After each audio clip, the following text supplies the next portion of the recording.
बोलो भागवत भगवान की जय। नवम स्कंद 10वां अध्याय। भगवान श्री राम की लीलाओं का वर्णन। श्री सुखदेव जी कहते हैं, परीक्षित, खंडवान के पुत्र दीर्घवायु और धीरवायु के परम यशस्वी पुत्र रघु हुए। रघु के यज और अज के पुत्र महाराज दशरथ हुए। देवताओं की प्रार्थना से साक्षात परब्रह्म परमात्मा भगवान श्री हरि अपने अंश से 4 रूप धारण करके राजा दशरथ के पुत्र हुए। उनके नाम थे राम, लक्ष्मण, भरत और शत्रुघ्न। परीक्षित, सीतापति भगवान श्री राम का चरित्र तो तत्वदर्शी ऋषियों ने भी बहुत कुछ वर्णन किया है और तुमने अनेक बार उसे सुना भी है।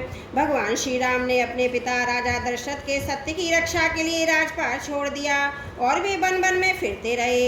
इनके चरण कमल इतने सुकुमार थे कि परम सुकुमारी श्री जानकी जी के कर कमलों का स्पर्श भी उनसे सहन नहीं होता था।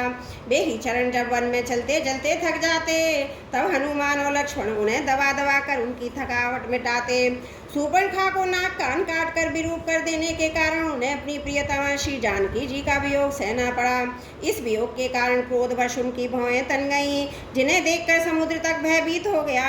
इसके बाद उन्होंने समुद्र पर पुल बांधा और लंका में जाकर दुष्ट राक्षसों को जंगल को दावाग्नि के समान दग्ध कर दिया। वे कौशल नरेश हमारी रक्षा करें। भगवान श्री राम ने विश्वामित्र के यज्ञ में लक्ष्मण के सामने ही मारीच और राक्षसों को मार डाला। वे सब बड़े बड़े राक्षसों की गिनती में थे। परीक्षित, जनकपुर में सीता जी का स्वयंवर हो रहा था।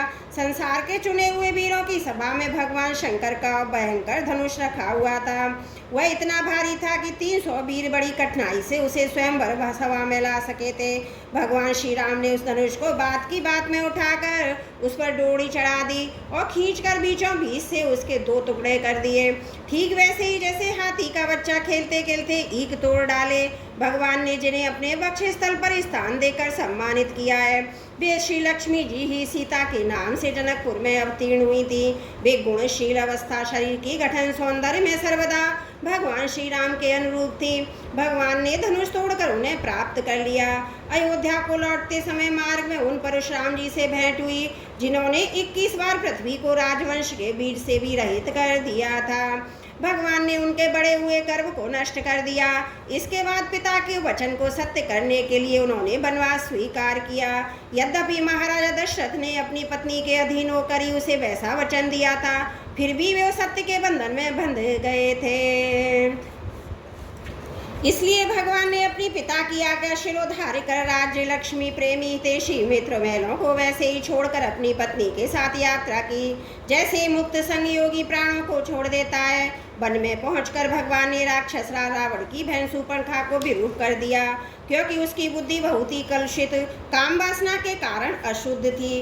उसके पक्षपाती, खरदूषण, तिश्रा आदि प्रधान भाइयों को, जो संख्या में 14,000 थे, हाथ में महान धनुष लेकर भगवान श्री राम ने नष्ट कर डाला और अनेक प्रकार की कठिनाइयों से परिपूर्ण वन में इधर उधर विचरते हुए निवास करते रहे। परीक्षित, जब रावण ने सीता जी के रूप, गुण, सौंदर्य आदि की बात सुनी तो उसका हृदय काम वासना से आतुर हो गया। उसने अद्भुत हरिण के भेष में मारीच को उनकी पर्णकुटी के पास भेजा और धीरे धीरे भगवान वहाँ से दूर ले गया। अंत में भगवान ने अपने बाण से उसे बात की बात में ऐसे मार डाला जैसे दक्ष प्रजापति को वीरभद्र ने मारा था। जब भगवान श्री राम जंगल में दूर निकल गए तब लक्ष्मण की अनुपस्थिति में नीच राक्षस रावण ने भेड़िए के समान विदेह नंदनी सुकुमारी श्री सीता जी को हर लिया। तदंतर वे अपनी प्राण प्रिया सीता जी से बिछुड़कर अपने भाई लक्ष्मण के साथ वन वन में दीन की भांति घूमने लगे और इस प्रकार उन्होंने यह शिक्षा दी कि जो स्त्रियों में आसक्ति रखते हैं उनकी यही गति होती है। इसके बाद भगवान ने उस जटायु का दाह संस्कार किया, जिसके सारे कर्म बंधन भक्त सेवा रूप कर्म से ही पहले ही भस्म हो चुके थे। फिर भगवान ने कबंधन का संहार किया। उसके अनंतर सुग्रीव और बानरों से मित्रता करके बालिका वध किया। तदंतर बानरों के द्वारा अपनी प्राण प्रिया का पता लगवाया। ब्रह्मा और शंकर जिनके चरणों की वंदना करते हैं, भगवान श्री राम मनुष्य की सी लीला करते हुए बंदरों की सेना के साथ समुद्र तट पर पहुँचे। वहाँ उपवास प्रार्थना से जब समुद्र पर कोई प्रभाव न पड़ा तब भगवान ने क्रोध की लीला करते हुए अपनी उग्र एवं टेढ़ी नजर समुद्र पर डाली। उसी समय समुद्र के बड़े बड़े मगर और मत्स्य खलबला उठे। डर जाने के कारण समुद्र समुद्र की सारी गर्जना शांत हो गई। तब समुद्र शरीरधारी बनकर वो अपने सिर पर बहुत सी भेंटें लेकर भगवान के चरण कमलों की शरण में आया और इस प्रकार कहने लगा, अनंत हम मूर्ख हैं, इसलिए आपके वास्तविक स्वरूप को नहीं जानते। जाने भी कैसे आप समस्त जगत के एकमात्र स्वामी, आदि कारण एवं जगत के समस्त परिवर्तनों में से एक रस रहने वाले हैं। आप समस्त गुणों के स्वामी हैं, इसलिए जब आप सत्वगुण को स्वीकार कर लेते हैं तब देवताओं की रजोगुण को स्वीकार कर लेते हैं, तब प्रजापतियों की और तमोगुण को स्वीकार कर लेते हैं, तब आपके क्रोध से रुद्रगण की उत्पत्ति होती है। वीर शिरोमणि, आप अपनी इच्छा के अनुसार मुझे पार कर जाइए और त्रिलोकी के रुलाने वाले विश्ववा के कपूत रावण को मारकर अपनी पत्नी को फिर से प्राप्त कीजिए। परंतु आपसे मेरी एक प्रार्थना है, आप यहाँ मुझ पर एक पुल बांध दीजिए, इससे आपके यश का विस्तार होगा। आगे चलकर जब ये बड़े बड़े नरपति दिग्विजय करते हुए यहाँ आएंगे तब वे आपके यश का गान करेंगे। भगवान श्री राम ने अनेक अनेक पर्वतों के शिखरों से समुद्र पर पुल बांधा। जब बड़े बड़े बंदर अपने हाथों से पर्वत उठा उठा कर लाते थे तब उनके वृक्षों बड़ी बड़ी चट्टानें थर थर कांपने लगती थी। इसके बाद विभीषण की सलाह से भगवान ने सुग्रीव, नील, हनुमान आदि प्रमुख वीरों बानरी सेना के साथ लंका में प्रवेश किया। वह तो श्री हनुमान जी के द्वारा पहले ही जलाई जा चुकी थी। उस समय बानर राज की सेना के लंका के सैर करने, खेलने के स्थान, अन्न के गोदाम, खजाने, दरवाजे, फाटक, सभा भवन, छज्जे, पक्षियों के रहने के स्थान तक को घेर लिया। उन्होंने वहाँ की वेदी, ध्वजाएं, सोने के कलश, चौराहे तोड़ फोड़ डाले। उस समय लंका ऐसी मालूम पड़ रही थी जैसे झुंड के झुंड हाथियों ने अपनी नदी को मथ डाला हो। यह देखकर राक्षस रावण ने निकुम, कुंभ, धूम्राक्ष, दुर्मुख और सुरांतक और नरांतक, प्रहस्त, अतिकाय, विकम्पन आदि अपने सवन चरो पुत्र मेघनाथ और अंत में भाई कुंभकर्ण को भी युद्ध करने के लिए भेज दिया। राक्षसों की ये बस विशाल सेना तलवार, त्रिशूल, धनुष, प्रास, षष्टि, शक्ति, बाण, भाले, खड़ग आदि शस्त्र से सुशोभित और अत्यंत दुर्गम थी। भगवान श्री राम ने सुग्रीव, लक्ष्मण, हनुमान, गंधमादन, नील, अंगद, जामवन और पनस आदि वीरों को अपने साथ लेकर राक्षसों की सेना का सामना किया। रघुवंश शिरोमणि भगवान श्री राम के अंगद आदि सब सेनापति राक्षसों की चतुरंगणी सेना, हाथी, रथ, घुड़सवार और पैदलों के साथ द्वंद्व युद्ध की रीति से भिड़ गए और राक्षसों को वृक्ष पर वर्ष कर गदा बाणों से मारने लगे। उनका मारा जाना तो स्वाभाविक ही था, क्योंकि वे उसी रावण के अनुचर थे जिसका मंगल श्री सीता जी को स्पर्श करने के कारण पहले ही नष्ट हो चुका था। जब राक्षस राज रावण ने देखा कि मेरी सेना का तो नाश हुआ जा रहा है, तब वह क्रोध में भरकर पुष्पक विमान पर आरूढ़ हो भगवान श्री राम के सामने आया। उस समय इंद्र का सारथी मातली बड़ा ही तेजस्वी दिव्य रथ लेकर आया। उस पर भगवान श्री राम जी विराजमान हुए। रावण अपने तीखे बाणों से उन पर प्रहार करने लगा। भगवान श्री राम ने रावण से कहा, नीच राक्षस, तुम कुत्ते की तरह हमारी अनुपस्थिति में हमारी प्राण प्रिया पत्नी को हर लाए। तुमने दुष्टता की हद कर दी है। तुम्हारी जैसा निर्लज्ज और निंदनीय और कौन होगा। जैसे काल को कोई टाल नहीं सकता, कर्तापन के अभिमानी को यह फल दिए बिना रह नहीं सकता, वैसे ही आज मैं तुम्हें तुम्हारी करनी का फल चखाता हूँ। इस प्रकार रावण को फटकारते हुए भगवान श्री राम ने अपने धनुष पर चढ़ाया और बाण उस पर छोड़ा। उस बाण ने वज्र के समान उसके हृदय को विदीर्ण कर दिया। वह अपने 10 मुखों से खून उगलता हुआ विमान से गिर पड़ा। ठीक वैसे ही जैसे पुण्यात्मा लोग भोग समाप्त होने पर स्वर्ग से गिर पड़ते हैं, उस समय उसके पूर्वजन परिजन हाय हाय करके चिल्लाने लगे। तदंतर हजारों राक्षसियां मंदोदरी के साथ रोती हुई लंका से निकल पड़ी। रणभूमि में आई उन्होंने देखा कि उनके स्वजन संबंधी लक्ष्मण जी के बाणों से छिन्न भिन्न होकर पड़े हुए हैं। वे अपने हाथों अपनी छाती पीट पीट कर अपने सगे संबंधियों को हृदय से लगा लगा कर ऊंचे स्वर से विलाप करने लगी। हाय हाय स्वामी, आज हम सब बेमौत मारी गई। एक दिन हुआ था जब आपके भय से समस्त लोकों में त्राही त्राही मच जाती थी। आज वह दिन आ पहुंचा है कि आपके न रहने से हमारे शत्रु लंका की दुर्दशा कर रहे हैं। यह प्रश्न उठ रहा है कि लंका किसके अधीन रहेगी। अब सब प्रकार से संपन्न थे, किसी भी बात की कमी न थी, परंतु आप काम के वश हो गए। यही नहीं सोचा कि सीता जी कितनी तेजस्विनी है, उनका कितना प्रभाव है। आपकी यही भूल आपकी इस दुर्दशा का कारण बन गई। कभी आपके कामों से हम सब समस्त राक्षस वंश आनंदित होता था और आज हम सब यह सारी लंका नगरी विधवा हो गई है। आपका वह शरीर जिसके लिए आपने सब कुछ कर डाला आज गीधों का आहार बन रहा है। अपने आत्मा को आपने नरक का अधिकारी बना डाला। ये सब आपकी नासमझी है और कामुकता का फल है। श्री सुखदेव जी कहते हैं, परीक्षित, कौशलाधीश भगवान श्री रामचंद्र जी की आज्ञा से विभीषण ने अपने स्वजन संबंधियों को पितृयज्ञ की विधि से शास्त्र के अनुसार अंत्येष्टि कर्म किया। इसके बाद भगवान श्री राम ने अशोक वाटिका के आश्रम में अशोक वृक्ष के नीचे बैठी हुई श्री सीता जी को देखा। वे उन्हीं के विरह की व्याधि से पीड़ित एवं अत्यंत दुर्लभ हो रही थी। अपनी प्राण प्रिया अर्धांगिनी श्री सीता जी को अत्यंत दीन अवस्था में देखकर श्री राम का हृदय प्रेम और कृपा से भर आया। उधर भगवान का दर्शन पाकर सीता जी का हृदय प्रेम और आनंद से परिपूर्ण हो गया। उनका मुख कमल खिल उठा। भगवान ने विभीषण को राक्षसों का स्वामित्व, लंकापुरी का राज्य और एक कल्प की आयु दी। इसके बाद पहले सीता जी को विमान पर बिठाकर अपने दोनों भाई लक्ष्मण तथा सुग्रीव एवं सेवक हनुमान जी के साथ स्वयं भी विमान पर सवार हुए। इस प्रकार 14 वर्ष का व्रत पूरा हो जाने पर उन्होंने अपने नगर की यात्रा की। उस समय मार्ग में ब्रह्मा आदि लोकपाल गण उन पर बड़े प्रेम से पुष्पों की वर्षा कर रहे थे। इधर तो ब्रह्मा आदि बड़े आनंद से भगवान की लीलाओं का गान कर रहे थे। उधर जब भगवान को यह मालूम हुआ कि भरत जी केवल गौमूत्र में पकाया हुआ जौ का दलिया खाते हैं, बलकल पहनते हैं, पृथ्वी पर ढाब बिछाकर सोते हैं, उन्होंने जटाएं बढ़ा रखी हैं, तब वे बहुत दुखी हुए। उनकी दशा का स्मरण कर परम करुणाशील भगवान का हृदय भर आया। जब भरत को मालूम हुआ कि मेरे बड़े भाई भगवान श्री राम जी आ रहे हैं, तब वे पूर्ववासी मंत्री और पुरोहितों को साथ लेकर एवं भगवान की पादुकाएं सिर पर रखकर उसकी आगमनी के लिए चल दिए। जब भरत जी अपने रहने के साथ स्थान नंदीग्राम से चले, तब लोग उनके साथ साथ मंगल गान करते बाजे बजाते चलने लगे। वेदवादी ब्राह्मण बार बार वेद मंत्रों का उच्चारण करने लगे और उसकी ध्वनि चारों ओर गूंजने लगी। सुनहरी पातकाएं बहराने लगी।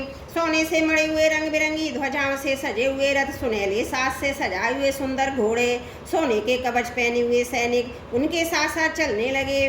सेठ साहूकार, श्रेष्ठ वीरांगनाएं, पैदल चलने वाले सेवक, महाराजाओं के योग्य छोटी बड़ी सभी वस्तुएं उनके साथ चल रही थीं। भगवान को देखते ही प्रेम के उद्रेक से भरी जी का हृदय गदगद हो गया। नेत्रों में आंसू झलक आए। वे भगवान के चरणों पर गिर पड़े। उन्होंने प्रभु के सामने उनकी पादुकाएं रख दी और हाथ जोड़कर खड़े हो गए। नेत्रों से आंसू की धारा बहती जा रही थी। भगवान ने अपने दोनों हाथों से पकड़कर बहुत देर तक भरत जी को हृदय से लगाए रखा। भगवान के नेत्र जल से भरत जी का स्नान हो गया। इसके बाद सीता जी और लक्ष्मण जी के साथ भगवान श्री राम ने ब्राह्मण और पूजनीय गुरुजनों को नमस्कार किया तथा सारी प्रजा ने बड़े प्रेम से सिर झुकाकर भगवान के चरणों में प्रणाम किया। उस समय उत्तर कौशल देश के रहने वाले समस्त प्रजा अपने स्वामी भगवान को बहुत दिनों के बाद आए देख अपने दुपट्टे हिलाकर पुष्पों की वर्षा करती हुई आनंद से नाचने लगी। भरत जी ने भगवान की पादुकाएं ली, विभीषण ने श्रेष्ठ चमर, सुग्रीव ने पंखा और श्री हनुमान जी ने श्वेत छत्र ग्रहण किया। परीक्षित, शत्रुघ्न जी ने धनुष और तरकश, सीता जी ने तीर्थों के जल से भरा हुआ कमंडल, अंगद ने सोने का खड़ग, जामवन ने ढाल ले ली। इन लोगों के साथ भगवान पुष्पक विमान पर विराजमान होकर गए। चारों तरफ यथा स्थानीय स्त्रियां बैठ गईं। बंदीजन स्तुति करने लगे। उस समय पुष्पक विमान पर भगवान श्री राम की ऐसी शोभा हुई मानो ग्रहों के साथ चंद्रमा उदय हो रहे हों। इस प्रकार भगवान ने भाइयों का अभिनंदन स्वीकार करके उनके साथ अयोध्यापुरी में प्रवेश किया। उस समय वह पुरी आनंद उत्सव से परिपूर्ण हो रही थी। राजमहल में प्रवेश करके उन्होंने अपनी माता कौशल्या, अन्य माताओं, गुरुजनों, बराबर के मित्रों, छोटों का यथा योग्य सम्मान किया तथा उनके द्वारा किया हुआ सम्मान स्वीकार किया। श्री सीता जी और लक्ष्मण जी ने भगवान के साथ साथ सबके प्रति यथा योग्य व्यवहार किया। उस समय जैसे मृतक शरीर में प्राणों का संचार हो जाए, वैसे ही माता अपने पुत्रों के आगमन से हर्षित हो उठी। उन्होंने वो अपनी गोदी में बैठा दिया और अपने आंसुओं से उनका अभिषेक किया। उस समय उनका सारा शोक मिट गया। इसके बाद वशिष्ठ जी ने दूसरे गुरुजनों के साथ विधि पूर्वक भगवान की जटा उतरवाई और बृहस्पति जी ने जैसे इंद्र का अभिषेक किया था, वैसे ही चारों समुद्रों के जल आदि से उनका अभिषेक किया। इस प्रकार से स्नान करके भगवान श्री राम ने सुंदर वस्त्र पुष्पमालाएं अलंकार धारण किए। सभी भाइयों श्री जानकी जी ने भी सुंदर सुंदर वस्त्र और अलंकार धारण किए। उनके साथ भगवान श्री राम जी अत्यंत शोभामान हुए। भरत जी ने उनके चरणों में गिरकर उन्हें प्रसन्न किया। उनके आग्रह करने पर भगवान श्री राम ने राज सिंहासन स्वीकार किया। इसके बाद भी अपने अपने धर्म में तत्पर तथा वर्णाश्रम के आचार को निभाने वाली प्रजा का पिता के समान पालन करने लगे। उनकी प्रजा भी उन्हें अपना पिता ही मानती थी। परीक्षित जब समस्त प्राणियों को सुख देने वाले परम धर्मज्ञ भगवान श्री राम राजा हुए तब था त्रेता युग, परंतु मालूम होता था मानो सतयुग ही है। परीक्षित उस समय वन, नदी, पर्वत, वर्ष, द्वीप और समुद्र सबके सब प्रजा के लिए कामधेनु के समान समस्त कामनाओं को पूर्ण करने वाले बन रहे थे। इंद्रियातीत भगवान श्री राम के राज्य करते समय किसी को मानसिक चिंता या शारीरिक रोग नहीं होते थे। बुढ़ापा, दुर्बलता, शोक, दुख, भय और थकावट नाम मात्र के लिए भी नहीं थे। यहाँ तक कि जो मरना नहीं चाहते थे उनकी मृत्यु भी नहीं होती थी। भगवान श्री राम ने एक पत्नी का व्रत धारण कर रखा था।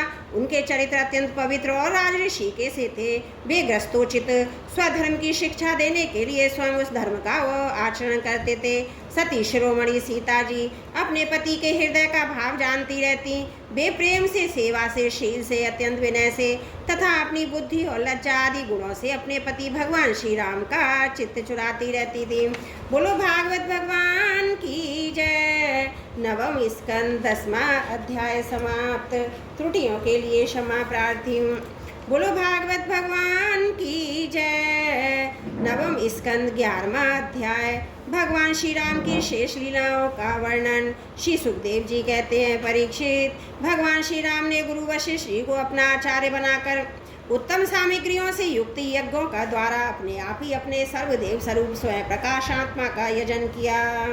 उन्होंने होता को पूर्व दिशा, ब्राह्मण ब्रह्मा को दक्षिण और वायु को पश्चिम और उद्गाता को उत्तर दिशा दे दी। उनके बीच में जितनी भूमि बच रही थी वह उन्होंने आचार्य को दे दी। उनका यह निश्चय था कि संपूर्ण भूमंडल का एकमात्र अधिकारी निष्प्रय ब्राह्मण ही है। इस प्रकार सारे भूमंडल का दान करके उन्होंने अपने शरीर के वस्त्र और अलंकार ही अपने पास रखे। इसी प्रकार महारानी सीता जी के पास भी केवल मांगलिक वस्त्र और आभूषण ही बच रहे। जब आचार्य आदि ब्राह्मणों ने देखा कि भगवान श्री राम तो ब्राह्मणों को ही अपना इष्ट देव मानते हैं, उनके हृदय में ब्राह्मणों के प्रति अनंत स्नेह है, तब उनका हृदय प्रेम से द्रवित हो गया। उन्होंने प्रसन्न होकर सारी पृथ्वी भगवान को लौटा दी और कहा, प्रभु आप सब लोगों के एकमात्र स्वामी हैं। आप तो हमारे हृदय के भीतर रहकर अपनी ज्योति से अज्ञान अंधकार का नाश कर रहे हैं। ऐसी स्थिति में भला आपने हमें क्यों नहीं दे रखा है? आपका ज्ञान अनंत है। पवित्र कीर्तिमान पुरुषों में आप सर्वश्रेष्ठ हैं। उन महात्माओं को जो किसी को किसी प्रकार की पीड़ा नहीं पहुंचाते, आपने अपने चरण कमल दे रखे हैं। ऐसा होने पर भी आप ब्राह्मणों को अपना इष्ट देव मानते हैं। भगवान आपके इस राम रूप को हम नमस्कार करते हैं। परीक्षित, एक बार अपनी प्रजा की स्थिति जानने के लिए भगवान श्री राम जी रात के समय छिपकर बिना किसी को बतलाए घूम रहे थे। उस समय उन्होंने किसी की यह बात सुनी। वह अपनी पत्नी से कह रहा था, अरे तू दुष्ट और उल्टा है, तू पराए घर में रह आई है। स्त्री लोभी राम भले ही सीता को रख ले, परंतु मैं तुझे फिर नहीं रख सकता। सचमुच सब लोगों को प्रसन्न रखना टेढ़ी खीर है, क्योंकि मूर्खों की तो कमी नहीं है। जब भगवान श्री राम ने बहुतों के मुँह से ऐसी बात सुनी तो वे लोग अपवाद से कुछ भयभीत से हो गए। उन्होंने श्री सीता जी का परित्याग किया, वाल्मीकि मुनि के आश्रम में रहने लगी। सीता जी उस समय गर्भवती थी। समय आने पर उन्होंने एक साथ ही 2 पुत्र उत्पन्न किए। उनके नाम हुए कुश और लव। वाल्मीकि मुनि ने उनके जाति कर्मादि संस्कार किए। लक्ष्मण जी के 2 पुत्र हुए, अंगद और चित्रकेतु। परीक्षित, इसी प्रकार भरत जी के भी 2 ही पुत्र हुए, तक्ष और पुष्कल। तथा शत्रुघ्न के भी 2 पुत्र हुए, सुबाहु और श्रुतसेन। भरत जी ने दिग्विजय में करोड़ों गंधर्वों का संहार किया। उन्होंने उन सबका धन लाकर अपने बड़े भाई भगवान श्री राम की सेवा में निवेदन किया। शत्रुघ्न जी ने मधुवन में मधु के पुत्र लवण नामक राक्षस को मारकर वह मथुरा नाम की पुरी बसाई। भगवान श्री राम के द्वारा निर्वासित सीता जी ने अपने पुत्रों को वाल्मीकि जी के हाथों में सौंप दिया। भगवान श्री राम के चरण कमलों का ध्यान करती हुई वे पृथ्वी देवी के लोक में चली गईं। यह समाचार सुनकर भगवान श्री राम ने अपने शोकावेश को बुद्धि के द्वारा रोकना चाहा, परंतु परम समर्थ होने पर भी वे उसे रोक ना सके, क्योंकि उन्हें जानकी जी के पवित्र गुण बार बार स्मरण हो आया करते थे। परीक्षित, वह स्त्री और पुरुष का संबंध कहीं इसी प्रकार दुख का कारण है। यह बात बड़े बड़े समर्थ लोगों के विषय में भी ऐसी है। फिर गृहस्थ विषयी पुरुष के संबंध में तो कहना ही क्या है। इसके बाद भगवान श्री राम ने ब्रह्मचर्य धारण करके 13,000 वर्ष तक अखंड रूप से अग्निहोत्र किया। तदंतर अपना स्मरण करने वाले भक्तों के हृदय में अपने उन चरण कमलों को स्थापित करके, जो दंडक बन के कांटों से भिंद गए थे, अपने स्वयं प्रकाश परम ज्योतिर्मय धाम में चले गए। परीक्षित, भगवान के समान प्रतापशाली कोई नहीं है, फिर उनसे बढ़कर तो हो ही कैसे सकता है। उन्होंने देवताओं की प्रार्थना ही यह लीला विग्रह धारण किया था। ऐसी स्थिति में रघुवंश शिरोमणि भगवान श्री राम के यह कोई बड़े गौरव की बात नहीं है कि उन्होंने अस्त्र शस्त्रों से राक्षसों को मार डाला या समुद्र पर पुल बांध दिया। भला उन्हें शत्रुओं को मारने के लिए बंदरों की सहायता की भी क्या आवश्यकता थी। यह सब उनकी लीला ही है। भगवान श्री राम का निर्मल यश समस्त पापों को नष्ट करने देने वाला है। वह इतना फैल गया कि दिग्गजों का श्यामल शरीर भी उसकी उज्ज्वलता से चमक उठता है। आज भी बड़े बड़े ऋषि महर्षि राजाओं की सभा में उसका गान करते रहते हैं। स्वर्ग के देवता और पृथ्वी के नरपति अपने कमनीय किरीटों से उनके चरण कमलों की सेवा करते रहते हैं। मैं उन्हीं रघुवंश शिरोमणि भगवान श्री रामचंद्र जी की शरण ग्रहण करता हूँ, जिन्होंने भगवान श्री राम का दर्शन स्पर्श किया, उनका सहवासत्व अनुभवन किया। वे सबके सब तथा कौशल देश के निवासी भी उसी लोक में गए जहाँ बड़े बड़े योगी योग साधना के द्वारा जाते हैं। जो पुरुष अपने कानों से भगवान श्री राम का चरित्र सुनता है, उसे सरलता, कोमलता आदि गुणों की प्राप्ति होती है। परीक्षित, केवल इतना ही नहीं, वह समस्त कर्म बंधनों से मुक्त हो जाता है। राजा परीक्षित ने पूछा, भगवान श्री राम स्वयं अपने भाइयों के साथ किस प्रकार का व्यवहार करते थे तथा भरत आदि भाई प्रजाजनों अयोध्यावासी भगवान श्री राम के प्रति कैसा बर्ताव करते थे। श्री सुखदेव जी कहते हैं, त्रिभुवनपति महाराजा श्री राम ने राज सिंहासन स्वीकार करने के बाद अपने भाइयों को दिग्विजय की आज्ञा दी और स्वयं अपने निर्जनों को दर्शन देते हुए अपने अनुचरों के साथ वे पुरी को देख रेख करने लगे। उस समय अयोध्यापुरी के मार्ग सुगंधित जल हाथियों के मदकड़ों से सिंचे जाते। ऐसा जान पड़ता मानो वह नगरी अपने स्वामी श्री राम को देखकर अत्यंत महत्व वाली हो रही है। उसके महल, फाटक, सभा भवन, विहार, देवालय आदि में स्वर्ण के कलश रखे हुए थे और स्थान स्थान पर पताकाएं फहरा रही थी। वह डंठल समेत सुपारी, केले के खंभे और सुंदर वस्त्रों के पट्टों से सजाई हुई थी। दर्पण वस्त्रों, पुष्पमालाओं से तथा मांगलिक चित्रकारियों, बंधन भारों से सारी नगरी जगमगा रही थी। नगरवासी अपने हाथों में तरह तरह की भेंटें लेकर भगवान के पास आते और उनसे प्रार्थना करते। देव, अपने पहले ही बराह रूप से पृथ्वी का उद्धार किया था, अब आप ही इसका पालन कीजिए। परीक्षित, उस समय जब प्रजा को मालूम होता कि बहुत दिनों के बाद भगवान श्री राम इधर पधारे हैं, तब सभी स्त्री पुरुष उनके दर्शन की लालसा से घर द्वार छोड़कर दौड़ पड़ते। वे ऊंची ऊंची अटारियों पर चढ़ जाते और अतृप्त नेत्रों में कमल नयन भगवान को देखते उन पर पुष्पों की वर्षा करते। इस प्रकार प्रजा का निरीक्षण करके भगवान फिर अपने महलों में आ जाते। उनके भी महल पर्वतपुरी राजाओं के द्वारा सेवित थे। उनमें इतने बड़े बड़े सब प्रकार के खजाने थे जो कभी समाप्त नहीं होते थे। वे बड़ी बड़ी बहुमूल्य बहुत सी सामग्रियों से सुसज्जित थे। महलों के द्वार तथा देहलियां मुहों की बनी हुई थी। उनमें जो खम्भे थे वे भेदुरमणि के थे। मरकतमणि के बड़े सुंदर सुंदर फर्श थे तथा स्फटिक कमल की दीवारें चमकती रहती थी। रंग बिरंगी मालाओं, पताकाओं, मणियों की चमक, शुद्ध चेतन के समान उज्ज्वल मोती, सुंदर सुंदर भोग सामग्री, सुगंधित धूप दीप तथा फूलों के गहने से वे महल खूब सजाए हुए थे। आभूषणों को भी भूषित करने वाले देवताओं के समान स्त्री पुरुष उसकी सेवा में लगे रहते थे। परीक्षित, भगवान श्री राम जी आत्माराम जितेंद्रिय पुरुषों के शिरोमणि थे। उसी महल में वे अपने प्राण प्रिया प्रेममयी पत्नी श्री सीता जी के साथ विहार करते थे। सभी स्त्री पुरुष जिनके चरण कमलों का ध्यान करते रहते हैं, वे ही भगवान श्री राम बहुत वर्षों तक धर्म की मर्यादा का पालन करते हुए समय अनुसार भोगों का उपभोग करते रहे। बोलो भागवत भगवान की जय। नवम स्कंद 11वां अध्याय समाप्त। त्रुटियों के लिए क्षमा चाहती हूँ। बोलो भागवत भगवान की जय। नवम स्कंद 12वां अध्याय। इक्ष्वाकु वंश के शेष राजाओं का वर्णन। श्री सुखदेव जी कहते हैं, परीक्षित, कुश का पुत्र हुआ अतिथि, इसका निषद, निषद का नभ, नभ का पुंडरीक, पुंडरीक का क्षेम धनवा, क्षेम धनवा का देवानीक, देवानीक का अनीय, अनीय का पारियात्र, पारियात्र का बलस्त, और बलस्त का पुत्र हुआ वज्र नाम। यह सूर्य का अंश था। वज्र नाम से खगड़, और खगड़ से विद्रति, और विद्रति से हिरण्याभ की उत्पत्ति हुई। वह जैमिनी का शिष्य योगाचार्य था। कौशल देशवासी याज्ञवल्क्य के ऋषि ने उसकी शिष्यता स्वीकार करके उसे आध्यात्म योग की शिक्षा ग्रहण की थी। यह योग हृदय की गांठ काट देने वाला तथा परम सिद्धि देने वाला है। हिरण्यानाभ के पुष्प, पुष्प का ध्रुव संधि, ध्रुव संधि का सुदर्शन, सुदर्शन का अग्निवर्ण, अग्निवर्ण का शीघ्र, और शीघ्र का पुत्र हुआ मरु। मरु ने योग साधना से सिद्धि प्राप्त कर ली थी। वह इस समय भी कलाप नामक ग्राम में रहता था। कलयुग के अंत में सूर्यवंश के नष्ट हो जाने पर उसे फिर से चला आएगा। मरु से प्रशुश्रुत, उससे संधि, और संधि से अमरषण का जन्म हुआ। अमरषण का महेश्वान, और महेश्वान का विश्वसाहु, विश्वसाहु का प्रसेनजित, प्रसेनजित का तक्षक, तक्षक का पुत्र बृहद्बल हुआ। परीक्षित, इसी बृहद्बल को तुम्हारे पिता अभिमन्यु ने युद्ध में मार डाला था।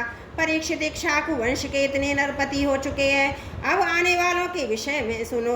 बृहद्बल का पुत्र होगा बृहद्रण, बृहद्रण का उर्क्रिय, उसका वत्सवृद्ध, वत्सवृद्ध का प्रतिव्योम, प्रतिव्योम का भानु, भानु का पुत्र होगा सेनापति दिवाक, दिवाक का वीर सहदेव, सहदेव का बृहदर्श, बृहदर्श का भानुमान, भानुमान का प्रतीकाश, और प्रतीकाश का पुत्र होगा सुप्रतीक, सुप्रतीक का मरुदेव, मरुदेव का सुनक्षत्र, सुनक्षत्र का पुष्कर, पुष्कर का अंतरिक्ष, अंतरिक्ष का सुतपा, और उसका पुत्र होगा अभित्रजित, अभित्रजित से बृहद्राज, बृहद्राज से बरही, बरही से कृतंजय, कृतंजय से रणंजय, और उससे संजय होगा। संजय का शाक्य, और उसका शुद्धो, और शुद्धो का लांगल, लांगल का प्रसंजित, और प्रसेनजित का पुत्र क्षुद्रक होगा। क्षुद्रक रमणक के सुरत, और सुरत से इस वंश के अंतिम राजा सुमित्र का जन्म होगा। ये सब बृहद्बल के वंशधर होंगे।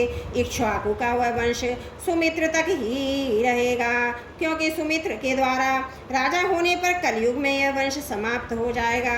बोलो भागवत भगवान की जय। नवम स्कंद 12वां अध्याय समाप्त।